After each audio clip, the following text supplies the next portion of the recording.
या बातमीचे प्रायोजक आहेत hotel Badepir, Laxmi market, Vijapur west, Solapur. दुसरी शाखा मुस्लिम बादशाहपेठ, जिंदाशाह मदार चौक, सोलापूर। शिक्षण क्षेत्र आणि साखर उद्योगात अल्पावधीत उत्तुंग यश प्राप्त केलेल्या फॅबटेक या संस्थेच्या वतीने पंढरपूर येथे पत्रकार सुरक्षा समिती यांच्या वतीने रेनकोट वाटप करण्यात आले। शिक्षण सम्राट उद्योगरत्न फॅबटेक फाउंडेशनचे संस्थापक अध्यक्ष चेअरमन भाऊसाहेब रुपनर आणि व्हाईस चेअरमन सूरज रुपनर यांच्या सुयोग्य नियोजनाने हा कार्यक्रम उत्साहात पार पडला। पत्रकार हा समाजाचा आरसा असतो। त्याच्या कामाला वेळेचे बंधन नसते। कोणत्या वेळेला कॅमेरा, मोबाईल घेऊन एखादी बातमी कव्हर करायला जावे लागेल हे सांगता येत नाही। ऊन, वारा, पाऊस अशा कशाचीही पर्वा न करता विपरीत नैसर्गिक वातावरण असूनही त्या ठिकाणी जाऊन वार्तांकन करण्यासाठी पत्रकार तत्पर असतो। त्यामुळे पत्रकारांना अत्यंत आवश्यक असणाऱ्या रेनकोटची गरज रुपनर यांनी पूर्ण केली। समाज कार्यात नेहमीच अग्रेसर असलेले फॅबटेक फाउंडेशनचे चेअरमन भाऊसाहेब रुपनर व व्हाईस चेअरमन सूरज रुपनर अनेक उपक्रमातून समाजसेवा करत असतात। अनेक गोरगरीब लोकांच्या कर्जावरील व्याज त्यांनी माफ केले। विविध सवलती देऊन कर्ज फेडण्यास लोकांना सहकार्य केले। यावेळी पत्रकार सुरक्षा समितीचे पश्चिम महाराष्ट्र अध्यक्ष रामचंद्र सरवदे, पंढरपूर अध्यक्ष लखन साळुंखे, उपाध्यक्ष नागेश काळे, उद्योजक युवा पत्रकार रफिक अत्तार,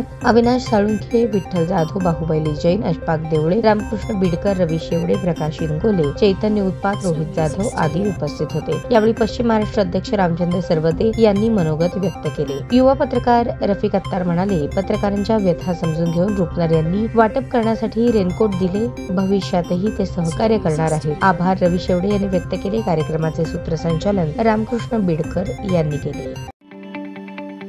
ताज्या बातम्या पाहण्यासाठी प्राईम महाराष्ट्र न्यूज चॅनलला सबस्क्राईब करा।